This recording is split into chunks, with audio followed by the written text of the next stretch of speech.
Rose is our third child of 4, and she was born with a very rare and serious liver disease.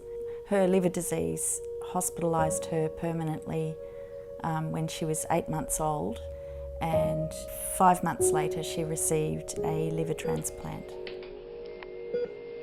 She was tracking along normally developmentally for, say, 3 months, and she smiled on cue, and she started babbling and cooing, and by the age of 4 months, that's when her symptoms really impinged on that. And by 5 months, we realised she's a kid who doesn't smile anymore. She doesn't utter a word. The only sounds we heard were when she was crying.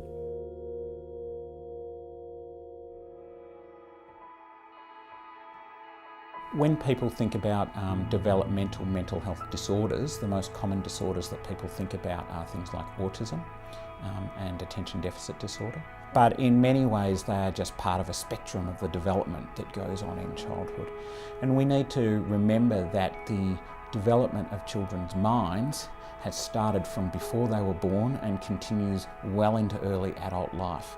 And anything that happens to the child during that period will have a big impact on the development of that mind. There's been quite a revolution in our awareness of the mental health problems that infants and young children can have.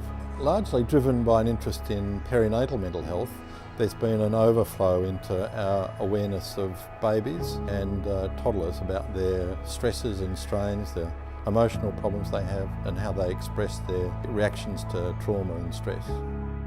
In terms of the manifestation of mental illness in young children, it is shaped by the age of the child.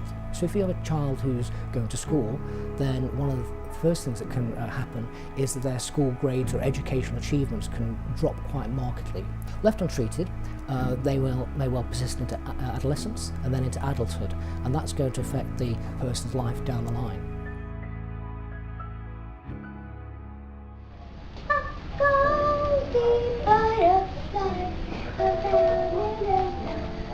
The toughest time for everyone was when she was transplanted. She had transplant, and then we spent 7 weeks in ICU.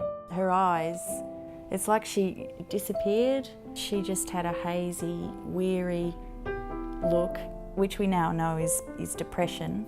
So part of our response was to try and engage Rose directly with our gaze, with our speech, with building on little games that she might have herself. If Rose moved her arm in a little way, we might mirror what she was doing. Mirroring is an important part of the way we intervene with infants and young children so that we can make a connection with the child. The effect of Rose's illness on the family was profound, and her brother and sister. It was a huge shift, having got to know her so well, having become so close to her, to have to face the possibility of her dying was profound. The treatment of mental health disorders in children at the minute is probably one of the areas in children's health where we have the least body of evidence, which is why this Financial Market Foundation Chair in Developmental Mental Health is so important. Well, being bankers, everyone on the board values research. They understand how important research is. Up till now, we've funded research on a year-by-year basis. Typically, we'd fund maybe $1 million worth of research a year, and those projects would take 3 years. The foundation's been going 24 years now, and we've been pretty successful in fundraising, so we thought the time was right to do something long-term and virtually permanent, hence the chair. Well, the reason for investing in a chair rather than a project is that the chair ensures that the investment is ongoing. Projects are generally finite, but a chair, being a leadership position, builds capacity. There are many areas that a position like the Financial Markets Foundation Chair for Developmental Health may impact on. Areas such as how do we understand the development of mental resilience and ability to cope with things so that we can predict the children who are going to have problems later in adult life and then intervene and hopefully prevent that. And how do we help those children cope with what's going on to them? We'll do much better with those later adult times.